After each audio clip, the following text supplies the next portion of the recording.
지금까지 우리의 삶을 이끄시고 인도하신 하나님, 그 임마누엘 하나님, 여기까지 도우셨던 에베네셀의 하나님의 은혜가 오늘도 송년주일을 맞아 주의 전에 올라오신 우리 모두들 가운데 함께 하시기를 주의 이름으로 간절히 축원합니다.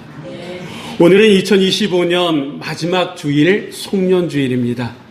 지나온 한 해를 이렇게 돌아보면 가슴 벅찬 기쁨도 있었지만 그에 못지않게, 아니 그 이상으로 풀리지 않는 그런 질문이 우리의 삶 가운데 더 많으신 분들도 이 자리에 계실 것 같습니다.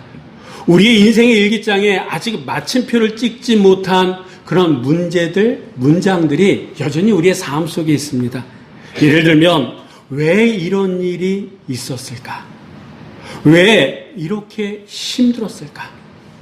난 뭘 잘못한 걸까? 이런 등등의 질문들이 우리의 삶의 발목을 잡곤 합니다. 네, 여러분, 우리는 우리 인생의 모든 사건, 모든 순서를 다 이해하고 싶습니다. 설명하고 싶습니다. 그런데 이해가 되고 설명이 됩니까? 납득할 만한 이유를 찾아서 비로소 안심하고 싶은데 그렇지 못한 게 우리의 현실입니다. 그래서 저는 오늘 이 시편 126편의 이 말씀을 통해서 우리가 살았던 지난 한 해 우리는 다 설명할 수, 이해할 수 없습니다 라고 하는 좀 말씀을 드리려고 합니다. 우리의 지혜로는요, 인생이라는 거대한 퍼즐을 다 제대로 맞출 수가 없습니다. 어떤 일은요, 시간이 흘러가도 여전히 아마 미스테리로 남을 거예요. 어떤 눈물은요, 아직도 이 목구멍에 넘어가지 못하고 걸려있기도 할 겁니다. 근데 여러분, 바로 여기서부터 복음의 위로가 시작된다는 거 아십니까? 성경은 우리에게요, 모든 것을 다 이해하고 나에게 와라 이렇게 말씀하지 않습니다. 모든 질문에 답을 얻어야 내게로 올 수 있다라고 그 구원의 문턱을 높여놓지도 않으셨습니다. 하나님은 우리가 이해하지 못할 때에도 여전히 우리와 함께 하시고 앞으로도 함께 해주실 줄 믿으시기 바랍니다. 오늘 시편 이 126편은 우리에게 다 설명할 수 없어도, 인생에 일어난 일들을 다 이해할 수 없어도 하나님께는 맡길 수 있습니다 라고 우리에게 오늘 들려줄 겁니다.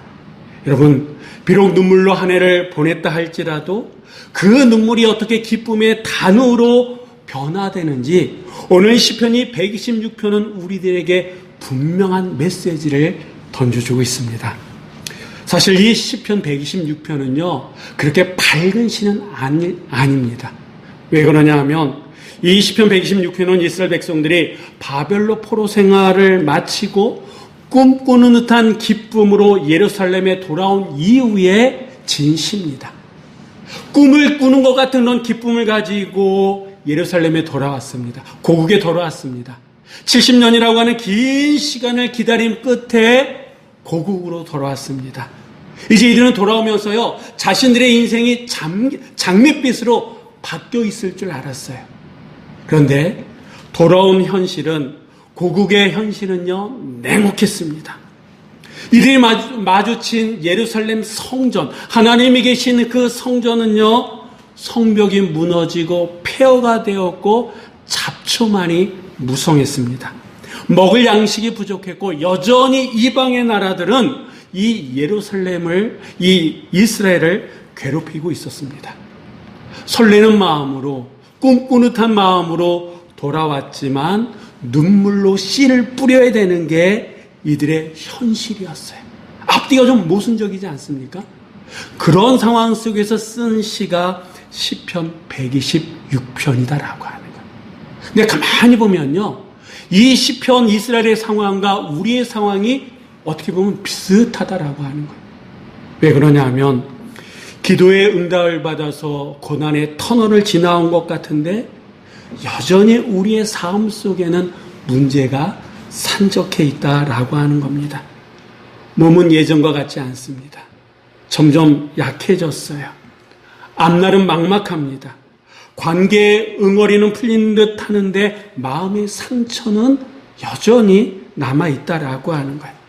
하나님, 다 끝난 줄 알았는데 왜 아직도 나에게 이렇게 힘든 현실이 있습니까? 원망하고 싶습니다.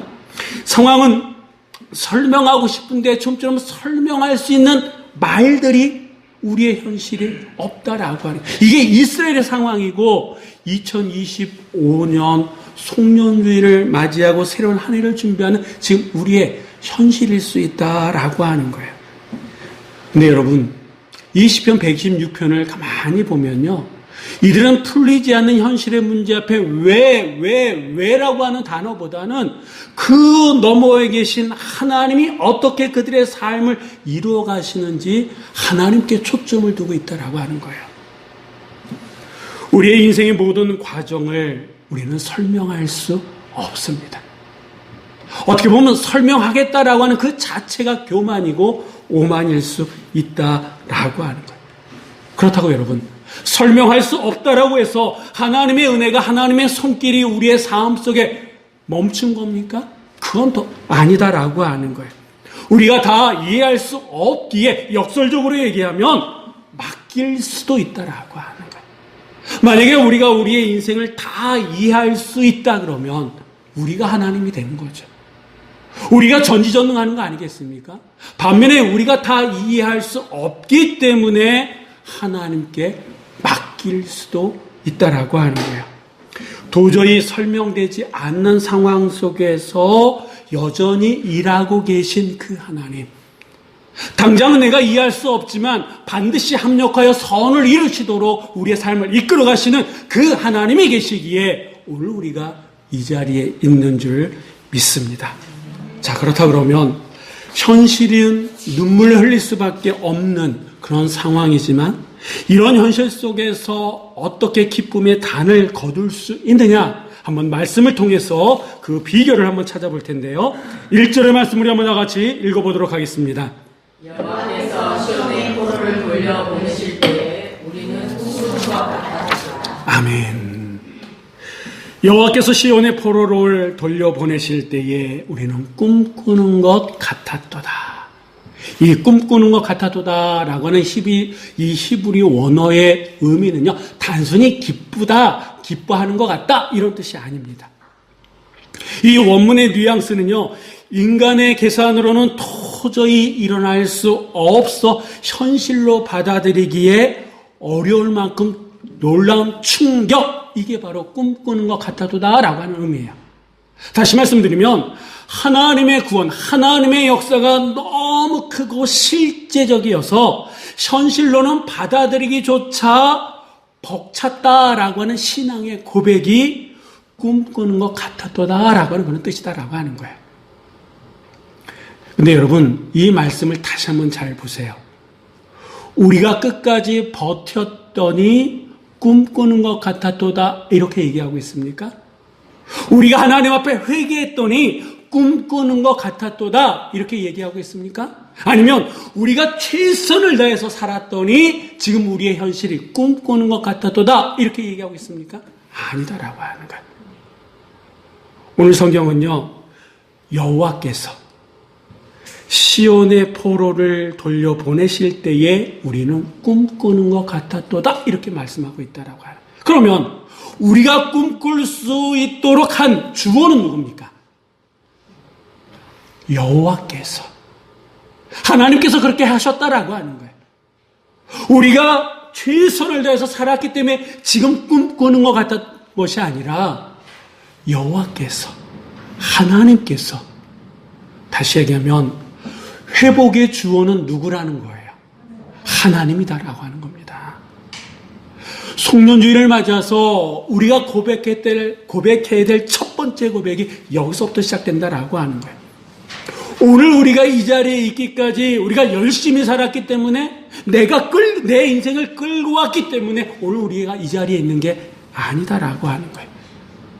설명할 수 없는 힘들고 어려운 상황 속에서도 여전히 하나님은 살아계시고 우리의 삶을 설명할 수 없는 방식으로 이끌어 오셨기 때문에 오늘 우리에게 이 자리를 허락하셨다라고 하는 거예요. 어제 한 청년의 전화를 받았습니다. 그냥 마음속에 오늘 교회 가고 싶다라고 하는 거예요. 그래서 목사님 교회 가고 싶어요. 내일 교회 갈 거예요. 그래서 왔어요.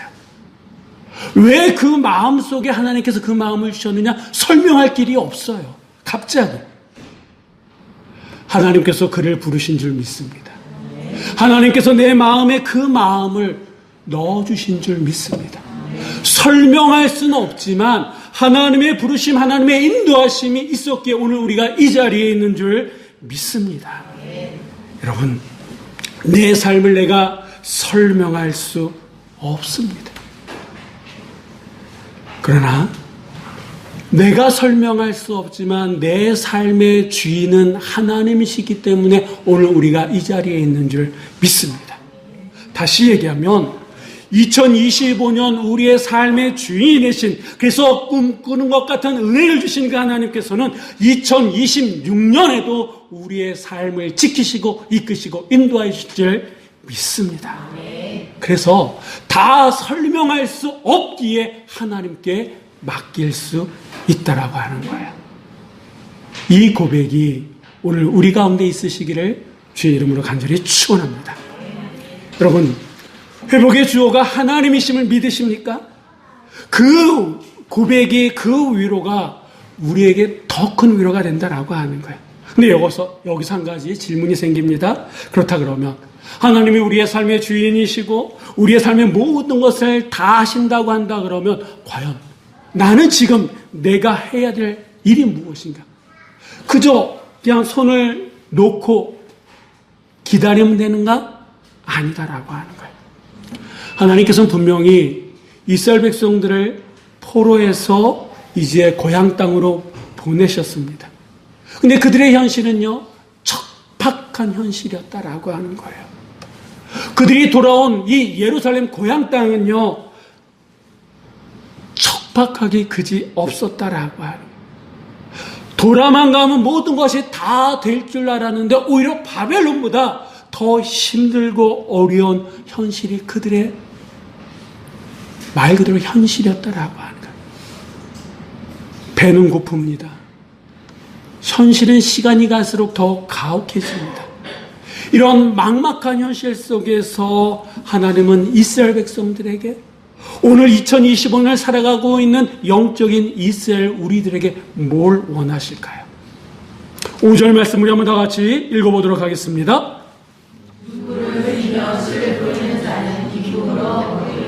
아멘. 이 말씀은 우리에게 가장 중요한 신앙의 태도를 말씀해 주는데 이 말씀 가운데 씨를 뿌리다라고 하는 단어가 있습니다. 이 말이 있습니다.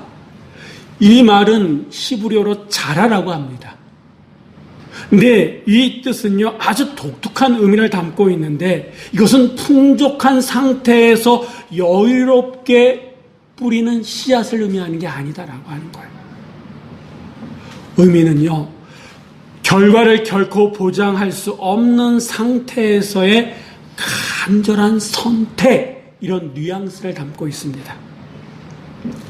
오늘 있다가 애찬을 나누실 때에 이제 배를 여러분 드시게 될 텐데 이 배를 우리에게 주시는 지장로님 전에 한번 오시지 않았습니까? 요즘 그분이 많이 바쁘세요. 뭐 하시느라고 바쁘냐면 그 배나무 전지하느라고 아주 바쁘십니다. 이 날씨가 추운데도 그 배나무를 전지하십니다. 근데 여러분, 왜 그분이 이 추운 날씨에도 불구하고 그 배나무를 전지하는 걸까요? 이 장로님이 내년의 날씨를 주관할 수 있습니까? 비의 양을 조절할 수 있습니까?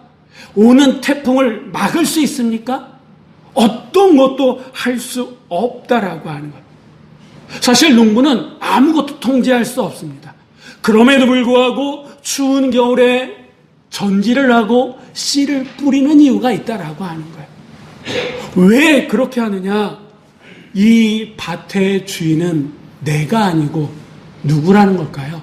하나님이시다라고 하는 거예요. 그 하나님에 대한 믿음, 그 하나님의 신뢰가 있기 때문에 이 추운 겨울에도 전지 작업을 하는 거고 내년에 어떻게 될지 모르지만 씨를 뿌린다라고 하는 거예요.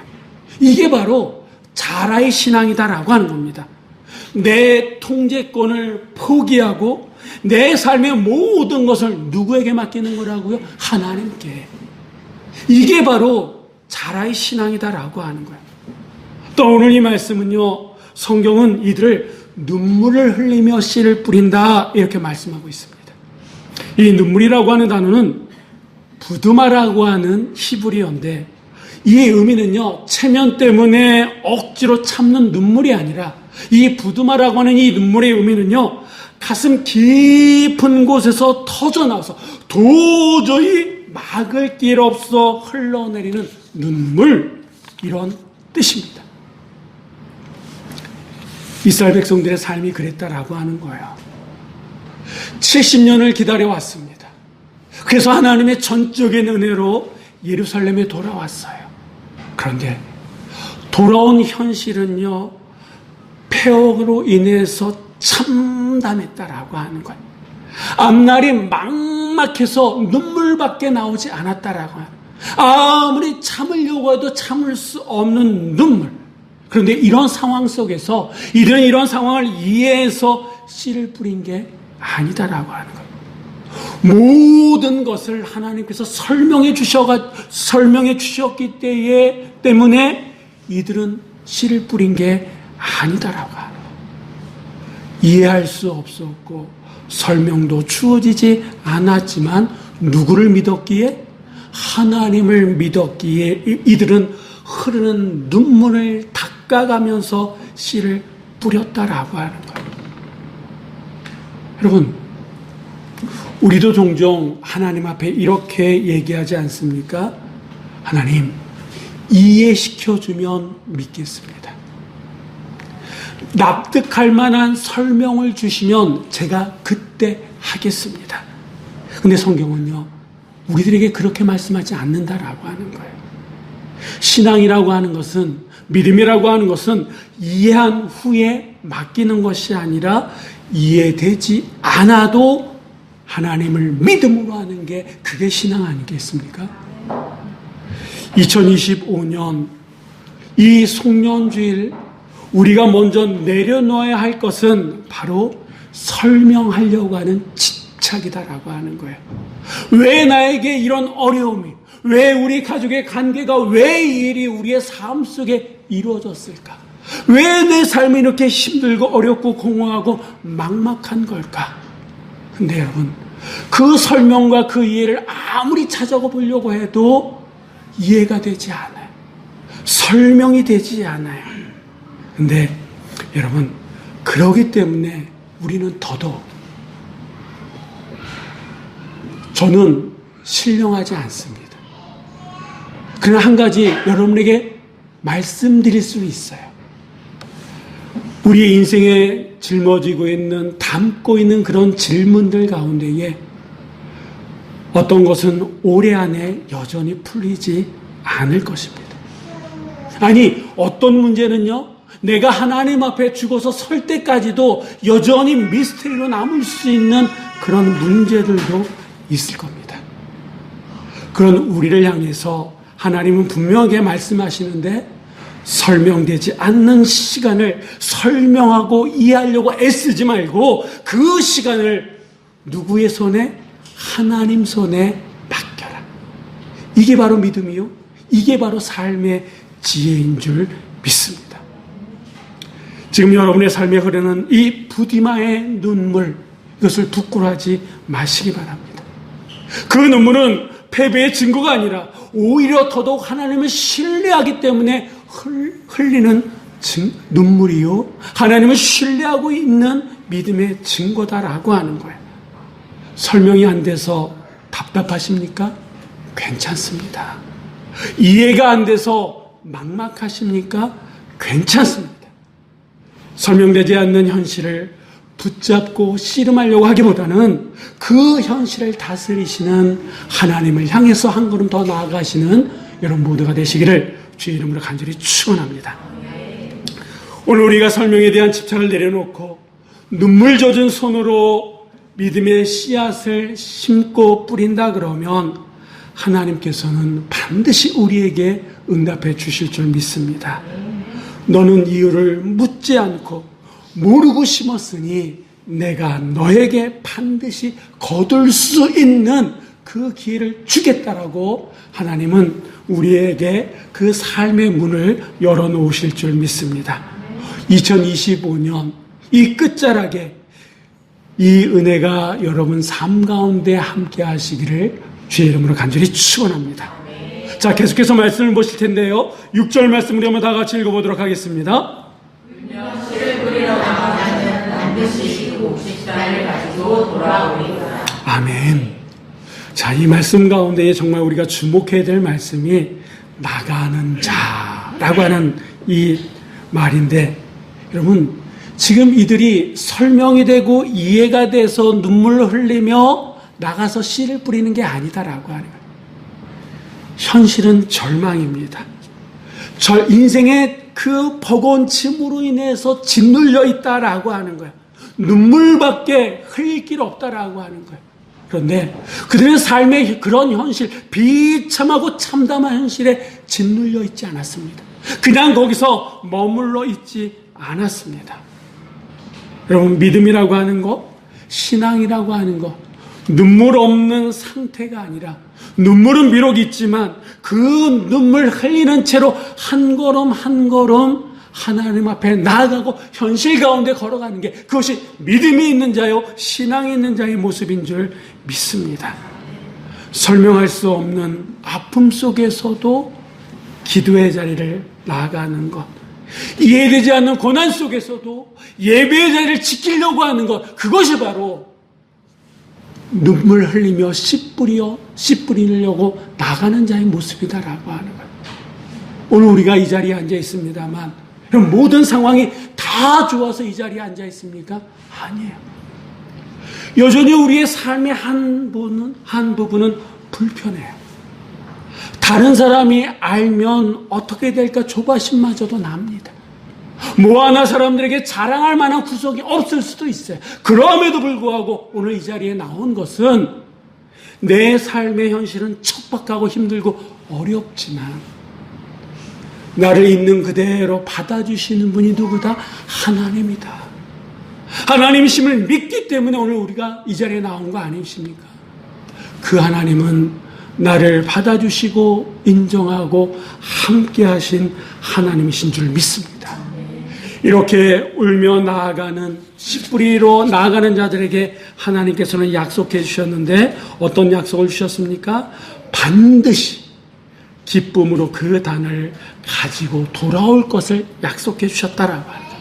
이 반드시라고 하는 이 말은요, 히브리어로 나소야시라고 하는 이 말인데, 이 말의 뜻은, 이 말 속에는 어떤 의미가 담겨져 있냐면, 하나님 자신의 명예를 걸고 확실히 성취하겠다라고 하는 강력한 의지가 이 나소야시, 반드시 안에 담겨져 있습니다. 여러분, 농부는요, 씨를 뿌렸지만 언제 거둬야 되느냐, 그 정확한 시기는 모릅니다. 거두게끔 하시는 분은 하나님이시다라고 하는 거예요. 우리가 현실적으로 안고 있는 그 현실의 문제를 언제 이루어질지 모릅니다. 그 문제 가운데 어떤 것은 2025년 이제 며칠 안 남았습니다만 그 안에 이루어질 수도 있고 이루어지지 않을 수도 있습니다. 그러나 한 가지 확실한 것은 거두게 하시는 분은 누구시다라고요? 하나님이시다라고 하는 것. 다시 얘기하면 내 이에 저 건너편에 계신 하나님이시지만 이미 그 하나님은 우리의 삶의 수확의 때를 알고 계시고 준비하고 계심을 믿으시기 바랍니다. 나소야시, 반드시 하나님의 절대적인 약속을 믿는다 그러면 우리가 가지고 있는 그 현실의 문제는 반드시 기쁨의 단으로 바뀌게 될 줄 믿으시기 바랍니다. 그렇기 때문에 우리가 설명을 이해하려고 하기보다는 그 하나님을 믿고 의지하며 나아갈 때 우리의 삶의 인생의 문들이 더 열리게 될 줄 믿으시기 바랍니다. 오늘 저는 이 말씀을 시작하면서 올 한 해 우리는 다 설명할 수 없다라고 하는 전제를 두고 말씀을 드렸습니다. 2025년의 끝자락에서 여전히 풀리지 않는 숙제들이 우리의 삶 속에 있습니다. 하지만 기억하십시오. 설명할 수 없다는 것이 곧 실패의 의미는 아니다라고 하는 거예요. 오히려 설명할 수 없기 때문에 우리의 삶의 주인이 되신 하나님께 맡길 수도 있다라고 하는, 아니 맡겨야 한다라고 하는 거예요. 내 머리로 내 인생의 모든 것을 다 설명할 수 있다 그러면 그 하나님은 내 안에 갇혀 계시는 하나님이에요. 그 하나님을 여러분 믿으시겠습니까? 아니요. 내가 이해할 수 없고 내 생각의 범위를 넘어서기 때문에 오히려 나는 그 하나님을 믿을 수 있고 맡길 수 있다라고 하는 거예요. 그 하나님이 우리를 여전히 사랑하시고 우리의 삶을 인도하시기 때문에 남겨진 현실의 폐허 속에서도 우리는 여전히 평안할 수 있음을 믿으시기 바랍니다. 우리는 올 한 해 다 설명할 수 없습니다. 여전히 아프고 여전히 폐허 같은 현실의 삶의 한 부분을 마주하고 있습니다. 그러나 설명할 수 없다고 해서 하나님의 손길이, 하나님의 은혜가 끝난 게 아니다라고 하는 거예요. 오히려 다 이해할 수 없기에 우리는 더 하나님을 바라봐야 될 줄 믿습니다.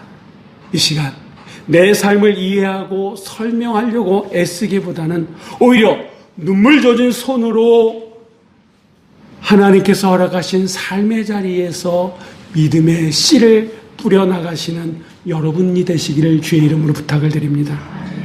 울며 씨를 뿌리러 나갈 수 있는 그 믿음이 여러분 안에 있을 때에 부디만 그 눈물을 주님께서 당신의 병에 담고 계실 줄 믿습니다. 또한 나서야시 반드시 우리는 기쁨의 단을 걷어 돌아오게 될 줄 믿습니다. 하나님은 살아계십니다. 그 하나님은 지금 나를 지켜보고 계십니다. 그 하나님이 지금 우리에게 말씀하시는데 괜찮아. 잘했어.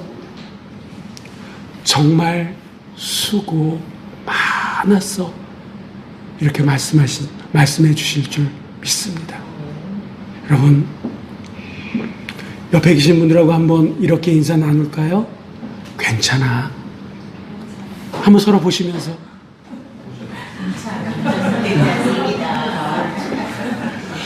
잘했어. 정말 수고 많았어. 네. 그리고 여러분, 우리 자신에게도 한번 이렇게 얘기해 보세요. 괜찮아. 잘했어. 정말 수고 많았어. 저는 이 말씀을 준비하면서 이 말씀은 저에게 주시는 하나님의 음성 같았어요. 작년에도 그렇고 올해도 그렇고 어떻게 보면 우리 오늘의 교회는 불쌍한 교회 가운데 하나입니다. 그런데 1년 한 해 한 해를 이렇게 보내게끔 하셨거든요. 어떤 세상의 기준으로 본다 그러면 그 기준 이하일 수도 있어요. 그런데 뒤돌아 다시 한번 생각해 보면 우리는 최선을 다했잖아요. 없지만 부족하지만 최선을 다해서 살아왔잖아요. 그런 우리를 향해서 세상은 지금까지 한 게 뭐 있어? 뭘 내놓을 수 있어? 네가 자랑할 수 있는 게 뭐야? 이렇게 얘기할지 모릅니다. 그런데 하나님은 그런 우리를 향해서 평가하고 다구치려고 하시는 것이 아니라 괜찮아. 잘했어. 수고 많았어. 설명하지 않으려고 해도 돼. 이해가 안 돼? 괜찮아. 지금까지 잘했던 것처럼 앞으로도 잘할 거야. 라고 말씀해 주시는 줄 믿습니다. 여러분, 설명하고 이해하려고 애쓰기보다는 정말 눈물 젖은 그 손으로 하나님을 향해서 하나님을 바라보면서 믿음의 씨앗을 뿌려가시기를. 그러다 보면 설명할 수 없는 고통을 넘어서 설명할 수 없는 하나님의 평강이 우리의 삶 가운데에 주어지는 은혜가 있을 줄 믿습니다. 이 은혜가 여러분 위에 가득하시기를 주의 이름으로 간절히 축원합니다. 기도하시겠습니다. 사랑과 은혜가 충만하신 하나님 아버지, 2025년의 끝자락에서 오늘 이 자리로 저희들을 불러주심을 감사드립니다. 돌아보면 웃음보다는 눈물이 많았고 이해보다 질문이 많았던 한 해였습니다. 설명할 수 없는 일들 앞에서 우리는 자주 흔들리며 왜입니까? 이런 질문을 하나님 앞에 많이 드렸습니다. 그러나 오늘 말씀을 통해 고백합니다. 우리는 한 해를 다 설명할 수 없지만 이 모든 시간을 주님의 손에 맡길 수 있음 또한 믿습니다. 여호와께서 시온의 포로를 돌려보내셨을 때 그들이 꿈꾸는 것 같았던 그 은혜처럼 설명되지 않는 순간도 주님은 여전히 일하고 계셨음을 이 시간 고백합니다. 하나님, 아직도 우리의 삶에는 폐허처럼 남아있는 자리들이 있습니다. 몸의 회복이 더딘 자리, 관계의 상처가 아물지 않는 자리, 기도에도 응답이 보이지 않는 자리에서 오늘도 우리는 눈물을 흘립니다. 그러나 주님, 그 눈물이 헛되지 않음 또한 믿습니다. 눈물 흘리며 씨를 뿌리는 자는 기쁨으로 거두리로다. 이 약속의 말씀이 오늘 우리 안에 이루어지게 하여 주시옵소서. 우리가 이유를 몰라도 이해가 되지 않아도 눈물 젖은 손으로 믿음의 씨앗을 심게 하여 주시옵소서. 통제하려는 마음을 내려놓고 주님의 주권을 신뢰하며 순종하게 하여 주시옵소서. 설명하려는 집착을 내려놓게 하시고 맡기는 믿음을 우리 안에 회복시켜 주시옵소서. 눈물이 우리를 주저앉지 않게 하시고 울면서라도 가슴 치면서라도 기도의 자리, 예배의 자리, 주님이 맡기신 삶의 자리로 나아가게 하여 주시옵소서. 주님, 2025년에 뿌린 눈물의 씨앗들을 주님의 때에 주님의 방법으로 기쁨의 탄으로 거두어 주실 줄 믿습니다. 그때를 우리는 알지 못하지만 거두게 하시는 분이 주님이심을 신뢰합니다. 이제 다가올 2026년의 길도 우리의 설명이 아닌 주님의 은혜로 인도함 받게 하여 주옵소서. 설명할 수 없는 고통을 지나 설명할 수 없는 하나님의 평강으로 우리를 인도하여 주시옵소서. 모든 것을 하시며 모든 것을 이루시는 우리 주 예수 그리스도의 이름으로 기도드립니다. 아멘.